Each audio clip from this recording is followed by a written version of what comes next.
Anarchist हूँ, मैं अव्यवस्था फैला रहा हूँ।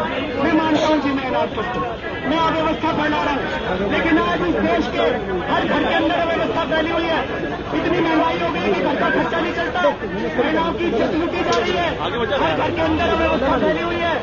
आज मैं शिंदे साहब के घर में व्यवस्था फैलाने के लिए आया हूँ।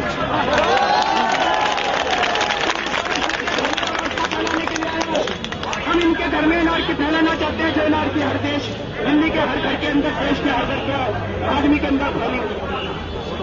कई लोग मेरे से कहते हैं ये तो मुख्यमंत्री बन गए, आपको अपने ऑफिस के अंदर से काम करना चाहिए, आपको ये धरना नहीं करना चाहिए। हमने जब पार्टी बनाई थी हमने कहा था ये आंदोलन अभी सड़क पे था और ये सड़क से विधानसभा के अंदर जाएगा। सड़क पे भी लड़ेंगे, विधानसभा में भी लड़ेंगे, दफ्तर के अंदर भी लड़ेंगे, जरूरत पड़ेगी। अभी तक 21 दिन के अंदर 22 दिन हुए हमारी सरकार बने हुए, 22 दिन के अंदर जितने काम इस सरकार ने करके दिखाए हैं, आज तक भारत के इतिहास में किसी सरकार ने इतने काम किए।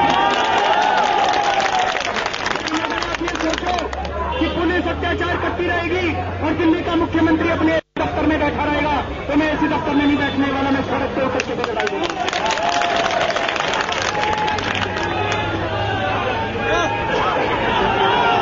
कुछ लोग पूछ रहे हैं, कुछ लोग मेरे से पूछ रहे हैं कि ये कितने दिन चलेगा आपका धरना, कितने दिन चलेगा आपका धरना।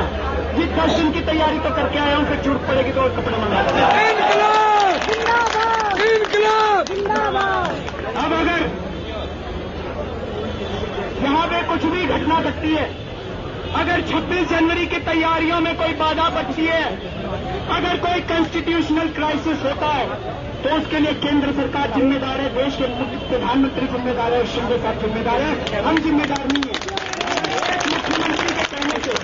एक मुख्यमंत्री के कहने से शिंदे साहब 3 एसएचओ को भी ट्रांसफर नहीं कर सकते, तो फिर ये इलेक्शन क्यों करवाते हो जी?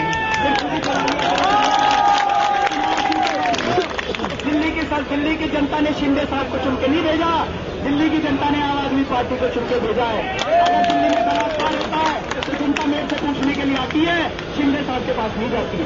तो अब हम यहाँ पे बैठे हैं, शांतिपूर्वक बैठ रहे हैं, आप सब लोग भी बैठ जाइए आराम से। पक्का मुख्य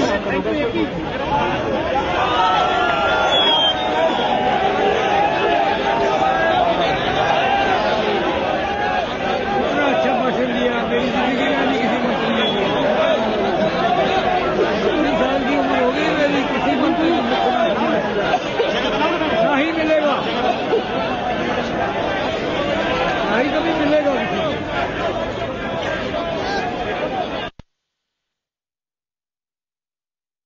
तो यहाँ पे हम सुन रहे थे दिल्ली के मुख्यमंत्री अरविंद केजरीवाल को, जो कि कह रहे थे कि वो दिल्ली की जनता के लिए, दिल्ली की जनता के इंसाफ के लिए यहाँ पे धरने पर बैठे हैं। उन्होंने कहा जिस तरह से पूरी अव्यवस्था है दिल्ली पुलिस को लेकर, दिल्ली पुलिस के डिपार्टमेंट को लेकर, जिस तरह से महिलाएं सुरक्षित नहीं है प्रदेश में, ऐसे में दिल्ली का मुख्यमंत्री चुप कैसे बैठ सकता है। उन्होंने आलोचकों के तमाम सवालों के यहाँ पे जवाब देते हुए कहा कि वो धरने पर बैठे रहेंगे जब तक उनकी मांगे पूरी नहीं होती। वो धरने पर बैठे रहेंगे जब तक दिल्ली पुलिस अपना काम नहीं करती और गृह मंत्रालय अपना काम नहीं करता। गवर्नर और पुलिस कमिश्नर ये दोनों देखते हैं और लेफ्टिनेंट गवर्नर ने उनको बताया है कि यूजुअली एक इंक्वायरी जो होती है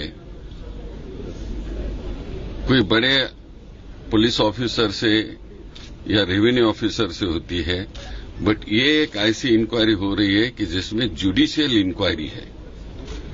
इतने बड़े स्टेप्स ले लिए हैं लेफ्टिनेंट गवर्नर ने, तो ये जुडिशियल इंक्वायरी होने का मतलब ये है कि रिस्पांसिबिलिटी इंडिपेंडेंटली फिक्सअप हो जाए, उसमें किसी का प्रभाव न हो जाए, और वो जल्द इंक्वायरी करेंगे ऐसा मुझे बताया है। Sir, Shashi Tharoor has also written a letter to you for an expeditious inquiry. His family demanded CBI inquiry. What is No, he has written to me for the expediting the case early. I have already talked to the person concerned and they are doing it. Sir permission पे दिया गया क्या? One at a time. धरने के लिए क्या आप लोगों ने परमिशन दिया केजरीवाल क्षेत्र में और कहाँ पे? देखिए, ये आज तो आपने देखा होगा कि परेड का ट्रायल चल रहा है 26 जनवरी का, और ये सब एरिया में जब दिसंबर में जहां निर्भया का केस हो गया था और आंदोलन चला था, तभी हमने बोल दिया था कि ये सब एरिया में विजय चौक में वगैरह 144 हमेशा लगाना चाहिए। पर सर 12 बजे के बाद तो शायद परेड नहीं होगी आज, उसके बाद क्या आप परमिशन देंगे? नहीं, वो देखिए परमिशन तो वहाँ 144 है तो नहीं देंगे। यदि करना होगा तो जंतर मंतर रोड पे वो चले जाए कोई भी, वो तो साइड उनके लिए है, आंदोलन के लिए है। रेल भवन में अभी बैठे हुए हैं, कह रहे हैं कि अभी पता नहीं, मैं तो अपने यहाँ ही अभी मीटिंग में हूँ। मैं एनआईए की जो अभी 5 साल पूरे किए हैं उसके फंक्शन में मैं हूँ अभी। सर अब साफ पद की गरिमा को ध्यान में रखे हुए उनको उचित कदम उठाना चाहिए, इस तरह का जो और जांच का इंतजार करना चाहिए, मतलब इस तरह से। देखिए हम तो ये बोल रहे हैं कि मैं सहमत हूँ कि पद का गरिमा को देखते हुए उनको, जब लेफ्टिनेंट गवर्नर ने ये आश्वासन दिया है कि जुडिशियल इंक्वायरी हम करेंगे तो उस पर भरोसा रखना चाहिए। वो मुख्यमंत्री है एक दिल्ली के, तो बड़े ऑफिसर है, बड़े हुद्दे पर है वो, तो ये सहयोग करना बहुत जरूरी होता है। सर केजरीवाल साहब कह रहे हैं कि जो दिल्ली पुलिस है उसे दिल्ली सरकार के अधीन कर देना चाहिए। देखिए जिसका इंक्वायरी में सब आ जाएगा, कौन दोषी है कौन दोषी नहीं है, तभी कुछ उसे कार्रवाई हो जाएगी। उनके मंत्री के खिलाफ भी सर एफआईआर दर्ज हुई है, रिपोर्ट दिया है सर? अभी तक दिल्ली पुलिस कमिश्नर ने आपको कोई रिपोर्ट दी है इस बाबत? नहीं, दिल्ली पुलिस मेरे टच में है। सर दिल्ली पुलिस के लिए वो बोल रहे हैं कि वो दिल्ली गवर्नमेंट के नीचे लानी चाहिए, ना कि वो सेंटर को रिपोर्ट करनी चाहिए। ये बहुत साल से ये चला है, लेकिन दिल्ली का एक विशिष्ट ये है कि जैसा अमेरिका में डीसी है, वॉशिंगटन डीसी है, उसी तरह का यहाँ का जब कैपिटल होता है तो उसका एक कंसेप्ट ये है, तो नहीं हो सकता। सर सोमनाथ भारती का कहना है कि दिल्ली में अनार्की इसलिए क्योंकि बीजेपी और Congress are responsible for that, क्योंकि वो अपनी मनमर्जी चलाते रहे हैं, हमारे को कुछ नहीं करने दे रहे। आप क्या कहेंगे? अभी पूरा देश देख रहा है कहाँ किसकी अनार्की है। धन्यवाद। तो यहाँ पे हमने सुना गृह मंत्री सुशील कुमार शिंदे को, जहां पे उन्होंने साफ कहा कि जब उपराज्यपाल नजीब जंग ने जुडिशियल इंक्वायरी बिठा दी है इस पूरे मामले को लेकर, तो फिर धरना करना जरूरी नहीं। उन्होंने कहा कि क्योंकि अरविंद केजरीवाल दिल्ली के मुख्यमंत्री हैं, एक बड़े ओहदे पे बैठे हैं, तो वो अपनी जिम्मेदारी समझ सकते हैं और उसी तरह से जिम्मेदारी का निर्वहन करें। ये कहना है गृह मंत्री सुशील कुमार शिंदे का। सुशील कुमार शिंदे से जब ये भी पूछा गया कि कानून मंत्री दिल्ली के सोमनाथ भारती ने कहा कि कांग्रेस और बीजेपी की वजह से ये सब हो रहा है और एनआरकी है, तो सुशील कुमार शिंदे ने यहां पे कटाक्ष करते हुए कहा कि किसकी एनआरकी है ये सब देख सकते हैं। यहां पे सुशील कुमार शिंदे ने कहा कि वो दिल्ली पुलिस के टच में है, यानी कि संपर्क में है वो दिल्ली पुलिस के, कहना है गृह मंत्री का। जब उनसे इस बाबत ये पूछा गया कि क्या पुलिस कमिश्नर दिल्ली के उनके सामने कोई खत रख चुके हैं या कोई बात रख चुके हैं, तो उन्होंने कहा कि उनका लगातार संपर्क है दिल्ली पुलिस से। सुशील कुमार शिंदे ने यही कहा कि जुडिशियल इंक्वायरी के लिए जब यहां पे कदम आगे बढ़ा लिया गया है, तो उसके बाद जिम्मेदार मुख्यमंत्री होने के नाते केजरीवाल धरने पे ना बैठते तो बेहतर ही है। और अरविंद केजरीवाल के मुताबिक दिल्ली में बलात्कार की घटनाएं होती रहती हैं, लेकिन बलात्कारियों के खिलाफ कार्रवाई करने में दिल्ली पुलिस नाकाम है। ना यहां पे जानकारी जुटा पाती है, ना ही दिल्ली पुलिस, और ना ही कोई कार्रवाई कर पाती है ऐसे मामलों में।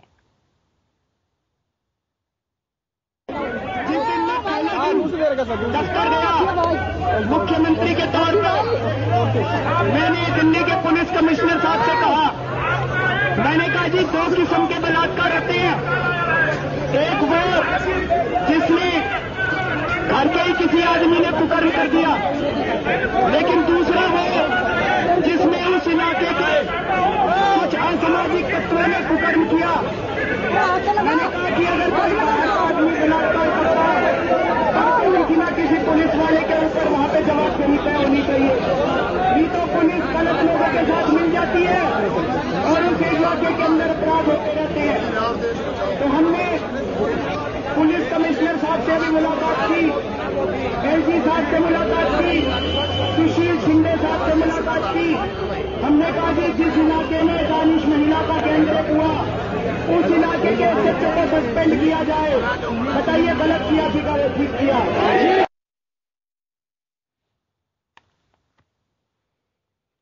और अरविंद केजरीवाल के मुताबिक अब पुलिस अत्याचार करती रहे और वो दफ्तर में बैठे रहे, ये ठीक नहीं। केजरीवाल के मुताबिक उन्हें शिकायत मिली है और इसीलिए वो यहां पे कार्रवाई कर रहे हैं।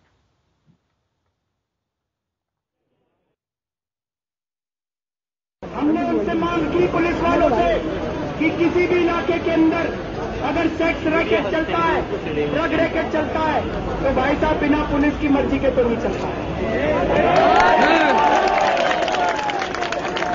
हमने कहा उस एसएचओ को सस्पेंड किया जाए और उन दोनों एसीपीज को सस्पेंड किया जाए जिन्होंने काम करने से मना कर दिया। लेकिन कुछ ये बीजेपी वालों ने, कांग्रेस वालों ने और मीडिया के कुछ लोगों ने ये कहना चालू किया कि सोमनाथ भारती को, जो कि कानून मंत्री है, रात को जनता के साथ उठ के नहीं जाना चाहिए था। उनका कहना था कि रात को मंत्री को अपनी रजाई के अंदर घुस के सोना चाहिए, उनको जनता के साथ नहीं जाना चाहिए। ये कैसा मंत्री है?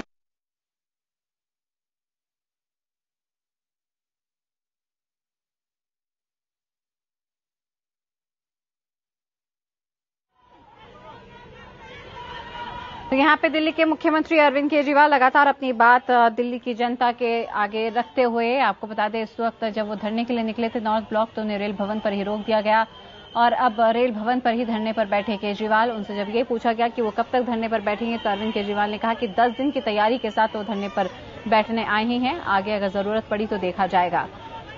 और हम आपको लगातार तस्वीरें दिखा रहे रेल भवन की, जहां पे भारी भीड़ आप समर्थकों की, दिल्ली पुलिस के जवानों का बड़ा हुजूम, यहां पे पुलिस बल भारी संख्या में तैनात और वहीं पर मीडिया का जमावड़ा भी दिल्ली के मुख्यमंत्री अरविंद केजरीवाल के हर कदम पर नजर रखने के लिए।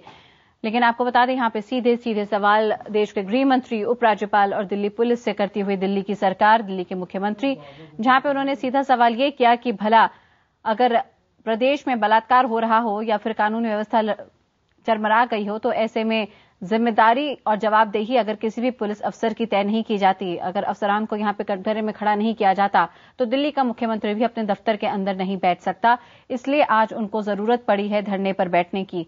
ऐसी ही बातें बोलते हुए अरविंद केजरीवाल जब वो रेल भवन में धरने पर बैठते वक्त मीडिया को संबोधित कर रहे थे, अपने समर्थकों को संबोधित कर रहे थे, उन्होंने साथ ही साथ ये भी कह दिया कि 26 जनवरी आ रही है, अगर कोई भी कॉन्स्टिट्यूशनल क्राइसिस होता है या किसी भी तरह की समस्या पैदा होती है, तो इसके लिए सीधे सीधे गृह मंत्री, उपराज्यपाल या फिर दिल्ली पुलिस जिम्मेदार है।